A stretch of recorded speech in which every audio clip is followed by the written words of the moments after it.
Babalawo mú wá bẹ̀bẹ̀. Ó ní màmá fọwọ́ bẹnu alùgbẹ̀rin. Ó ní màmá fẹsẹ̀ bẹnu alùgbẹ̀rin.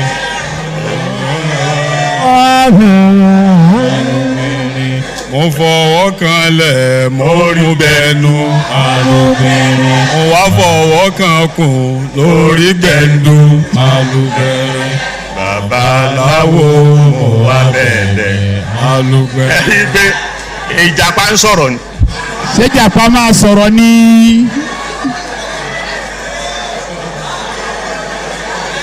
Àmọ́ wọ́n fẹ́ fi kọ́ ẹ̀kọ́ ni.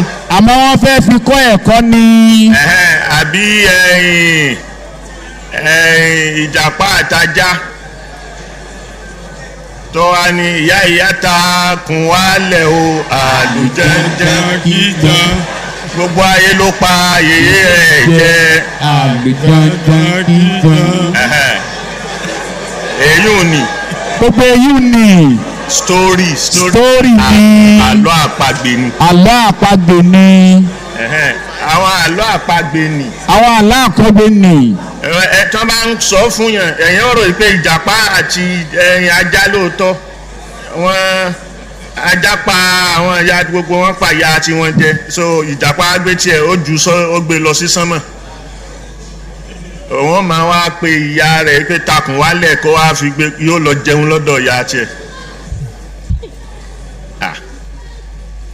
Ẹni tí wọ́n bá ń sọ fún yóò rò pé òótọ́ ni yóò rò pé lóòótọ́ ó ń ṣẹlẹ̀ ní kẹ́nìkan àmẹ́kọ̀ọ́ ni wọ́n fẹ́ fi kọ́ yẹn ń bẹ̀ ó tàn so antanul qasas ni kì í ṣe ahsanul qasas Ọlọ́run wa sọ fún wa wípé nahnu naqussu alayka ahsanal qasasi bima awhayna ilayka hadhal Qur'an.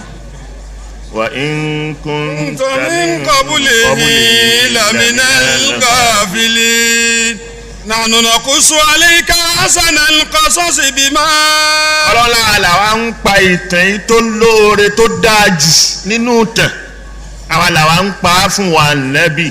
بما أوحينا إليك هذا القرآن. pẹ̀lú kọ́ta fi ránṣẹ́ sẹ́ nínú Al-Qur'ani yìí.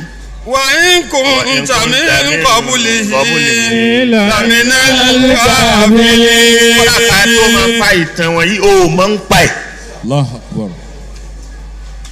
Anta minal ghafilin ó máa ń pa ẹ̀ ní sọ yìí pé ó fọ́nú fọ́ra. Àìsọ bẹ́ẹ̀ sá Nábì. Àmọ́ kò máa ń pa ẹ̀ ni. Wa in kunta min qablihi laminal ghafilin.